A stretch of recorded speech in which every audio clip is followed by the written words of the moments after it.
My dear friends and followers, welcome to the garden grow. दोस्तों, इस video में मैं आपको नींबू में लेयरिंग से प्रोपेगेट करने का तरीका बताने वाला हूं। दोस्तों, सबसे पहले तो ये समझ लेते हैं कि लेयरिंग की ज़रूरत क्यों पड़ती है। आप ये सोच रहे होंगे कि नींबू को हम खा करके उसके बीज को कहीं मिट्टी में दबा देते हैं तो फ़ौरन उसमें से पौधा निकल आता है। दोस्तों, ज़रूर पौधा निकल आता है, लेकिन उसको अगर आप ऐसा छोड़ दीजिए, कितना भी नरिश करिए उसमें फ्रूट आने में सालों लग जाते हैं। तो जब भी मार्केट में कोई नींबू का पौधा आता है तो हमेशा या तो वो लेयरिंग की मेथड से उसको प्रोपेगेट किया हुआ होता है, या फिर वो पौधा बीज से ज़रूर उसको जर्मिनेट कराते हैं, लेकिन उसमें ग्राफ्टिंग कर देते हैं। जो पुरानी वाली ब्रांच है उसको उसमें बांध देते हैं और तब उसमें जा कर के आसानी से और जल्दी नींबू के फ्रूट्स आते हैं। अदरवाइज़ जो बीज वाले पौधे हैं, जैसे आम का पौधा है, ठीक इसी तरह से इसमें फ्रूट आने में बहुत टाइम लगता है। तो आइए लेयरिंग के मेथड से इसको हम प्रोपेगेट करने के तरीक़े को सीखते हैं। नींबू में लेयरिंग लगाने के लिए या लेयरिंग से नींबू को प्रोपेगेट करने के लिए आपको कुछ सामान की ज़रूरत पड़ेगी, जिसमें सबसे पहले तो आपके पास इस तरह से तेज़ धार वाला चाकू चाहिए। इस तरह का या कोई और चाकू हो जिसकी धार तेज़ हो, उसको आप ले लें। और उसके अलावा आपके पास इस तरह के प्लांट सिकेटियर या प्रूनर या आप कटर कह सकते हैं, इसकी ज़रूरत पड़ेगी। और फिर सबस्ट्रेट को लगाने के लिए इस तरह से ये जो पोछा वाला कपड़ा है ये मैंने लिया हुआ है। इसकी जगह पे आप जो जूट वाला बोरा होता है या जूट वाला बैग है, इसको भी ले सकते हैं। उसकी वजह ये है कि ये जो जूट वाला बोरा या जो मैंने पोछा वाला कपड़ा लिया है, ये मॉइस्चर को होल्ड करता है, ज़्यादा पानी को रिटेन करता है और देर तक इसको रिटेन करके रखता है। और बांधने के लिए हमें इस तरह से ये जो जूट वाला सूत है, इस सूत की ज़रूरत पड़ेगी। उसकी वजह ये है कि धीरे धीरे ये सड़ने लगता है और फिर इसको रिमूव करने की ज़रूरत नहीं पड़ेगी। हालांकि आपके पास ये नहीं है तो जो प्लास्टिक वाला तांत या रस्सी होती है उससे भी आप बांध सकते हैं। और लेयरिंग बांधने के लिए आपको सबस्ट्रेट की ज़रूरत पड़ेगी। सबस्ट्रेट में आप कोकोपीट ले सकते हैं, या आपके पास अगर इस तरह से गोबर की खाद मिल जाए जो कि बिल्कुल भुरभुरी हो गई हो, सड़ गई हो और अच्छी तरह से पककर तैयार हो गई हो, इसके अंदर की सारी गर्मी निकल गई हो, तो सबसे बेहतरीन जो सबस्ट्रेट है वो यही गोबर की खाद ही आपको प्रोवाइड करेगा। दोस्तों, ये है हमारा जो पोछा वाला कपड़ा है वो, या इसकी जगह पे मैंने बताया आप जूट ले सकते हैं। और इस पे काम भर की लगभग 1 या 2 मुट्ठी हम इस गोबर की खाद को ले लेंगे और उसको देख लेंगे कि हम इसको रोल कर सकते हैं कि नहीं। अगर ये रोल हो जा रहा है तो दैट मीन्स कि हमारा जो सबस्ट्रेट है वो इनफ है, ज़रूरत भर का है। अब इसको हम ले लेंगे और आइए चलिए आगे का स्टेप करते हैं। लेयरिंग लगाने के लिए हमको ब्रांच का सिलेक्शन करना पड़ेगा, और हमारे पास दोस्तों ब्रांच ऐसी होनी चाहिए जिसमें ऑलरेडी फ्रूट लगता हो, वरना यंग ब्रांच को लगाएंगे तो फिर उसमें हमें वेट करना पड़ेगा, वेटिंग पीरियड बढ़ जाएगा। तो फ़िलहाल हमारे पास ये ब्रांच है। अब इस ब्रांच में जहाँ पे हमें लेयर बांधना है वहाँ पे जितने भी साइड ब्रांचेज़ हैं, ये छोटी छोटी डाल हैं, इनको हम एक एक करके सबको साफ़ कर देंगे, कट कर देंगे। और इसके अलावा जितने इसमें कांटे हैं इनको भी हम अपने इस प्लांट कटर से या सिकेटियर से एक एक करके रिमूव कर देंगे, क्योंकि ये जो कांटे हैं काफ़ी प्रिकली होते हैं और इस ऑपरेशन के या इस लेयरिंग बांधने के दौरान वो हाथ में चुभ जाते हैं। इसलिए सबको एक एक करके हम साफ़ कर देंगे, रिमूव कर देंगे। अब एक तेज़ धार वाला चाकू लेकर के हम जहाँ पे हमें लेयरिंग बांधनी है वहाँ पे लगभग 4 से 5 सेंटीमीटर का गैप देकर ब्रांच के ऊपर की साइड में और नीचे की तरफ हम रिंग बना लेंगे, और जो छाल है हमारी उसको गोलाई में कट कर देंगे। और कट करने के बाद इस बीच में जितनी भी छाल है सबको हम जेंटली हल्के हाथ से रिमूव कर देंगे, ताकि ये वाला जो पोर्शन है जहाँ पे हमें लेयर बांधना है वहाँ पे सिर्फ जो बीच वाला हार्डवुड है वही बचे, किनारे की छाल सारी की सारी रिमूव हो जाए। ऐसा करने से जो ब्रांच का ऊपर वाला हिस्सा है वो इस मेन स्टेम या जो हार्डवुड है इससे पानी तो पाएगा, लेकिन जो फोटोसिंथेटिक प्रोडक्ट है ऊपर वाली लीफ का वो नीचे नहीं आ पाएगा, और यहीं नीचे आ करके इसी कट वाले पोर्शन पे आ करके यहाँ से फिर रूट का फॉर्मेशन होने लगेगा, रूट्स निकलने लगेंगी। अब हम सबस्ट्रेट को अपने जो पोछा वाला कपड़ा है या जूट वाला कपड़ा आपके पास है उसमें लेंगे, और लेने के बाद जो हमारी ब्रांच है इस ब्रांच पे चारों तरफ यूनिफॉर्मली जहाँ पे हमें लेयर बांधना है वहाँ पे इसको अच्छी तरह से लपेट देंगे।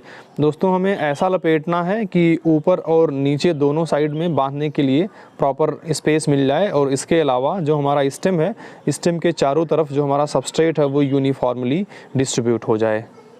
अब इसके बाद सबस्ट्रेट के यूनिफॉर्म डिस्ट्रीब्यूशन के लिए मुट्ठी से पकड़ेंगे और चारों तरफ से हल्के हाथ से इसको हम प्रेस करके अच्छी तरह से घुमा देंगे। अब घुमाने के बाद जो हमारी जूट वाली रस्सी है इस रस्सी की मदद से पहले जो हमारी लेयरिंग है, इस लेयरिंग का ऊपर वाला हिस्सा और नीचे वाला हिस्सा दोनों को अच्छी तरह से कस के बांध देंगे और इसमें गांठ लगा देंगे।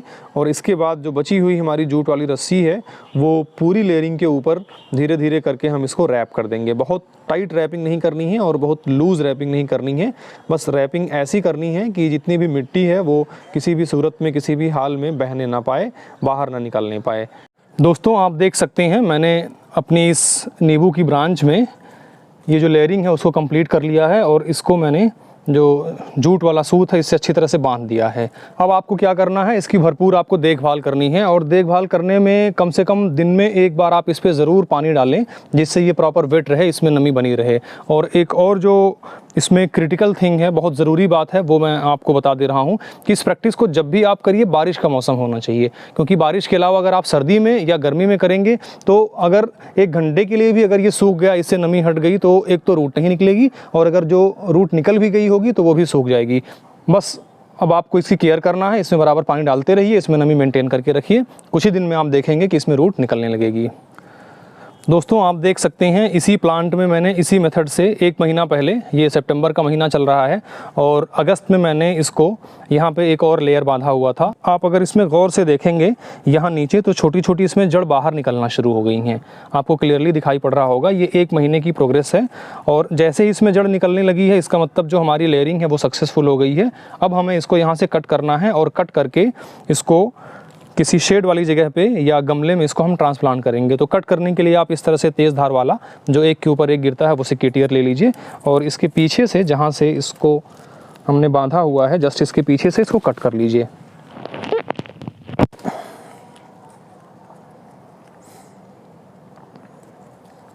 आप देख सकते हैं मैंने यहाँ इसे नीचे से कट कर दिया है, तो इसका मतलब जो मेन प्लांट की इसमें सप्लाई थी पानी की वो रुक जाएगी और जबकि हमारे पास ये रूट्स निकल गई हैं। अब हम इसको क्या करेंगे, किसी शेडेड प्लेस में लगाएंगे और गमले में लगाएंगे ताकि इसको तेज़ धूप ना मिले और ये कुछ दिन तक उसी में इंक्यूबेट होता रहे जब तक कि ये जो नई वाली रूट्स हैं ये मिट्टी में अच्छी तरह से सेटल ना हो जाएँ। तो आइए चलिए इसको हम गमले में लगाते हैं।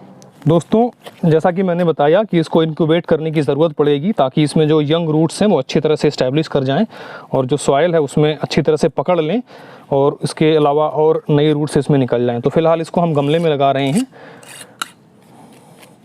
गमले में इसलिए लगा रहे हैं ताकि ज़रूरत पड़ने पे इसको हम आगे ट्रांसप्लांट भी कर सकें और अगर नहीं ट्रांसप्लांट करना है तो फिर इसी में ये इसकी ग्रोथ होती रहेगी।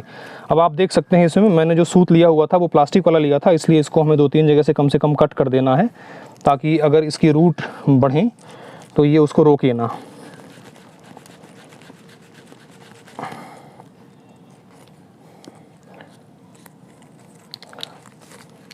और हमारा जो कपड़ा है इस कपड़े को हम हटाएंगे नहीं बल्कि कपड़े के सहित हम इसको मिट्टी में इंसर्ट कर देंगे। पोछा वाला कपड़ा है, धीरे धीरे ये सड़ जाएगा और रूट एक बार पकड़ लेगी तो पकड़ने के बाद फिर फाइनली इसमें ग्रोथ होती रहेगी। सिंपली डेलिकेट हाथों से, हल्के हाथों से इसको हम इस गमले में लगा देंगे ताकि इसकी जो जड़ है वो टूटे ना। दोस्तों इस लेयरिंग की प्रैक्टिस को करने के लिए मैंने आपको बताया कि सबसे ज़्यादा ज़रूरी है वो है मौसम। बारिश के मौसम में ही इस प्रैक्टिस को करें, आपकी जो ग्राफ्टिंग है 100% वो सक्सेस होगी और आपके पास पुरानी ब्रांच का नींबू का पौधा तैयार हो जाएगा। दोस्तों ये वीडियो या ये टेक्निक कैसी लगी आप हमें कमेंट में लिख करके ज़रूर बताएं और आपको गार्डनिंग का शौक़ है तो इस प्रैक्टिस को आप ज़रूर करें। आसानी से आप जो लेमन है उसमें लेयरिंग करके ढेर सारे पौधे को घर पे बना सकते हैं। और इस तरह की और लेयरिंग की और ग्राफ्टिंग की वीडियोज़ हमारे चैनल पर अवेलेबल हैं, जिनको देखने के लिए हमारा चैनल गार्डन ग्रो ज़रूर सब्सक्राइब करें। इस वीडियो में बस इतना ही। Thank you.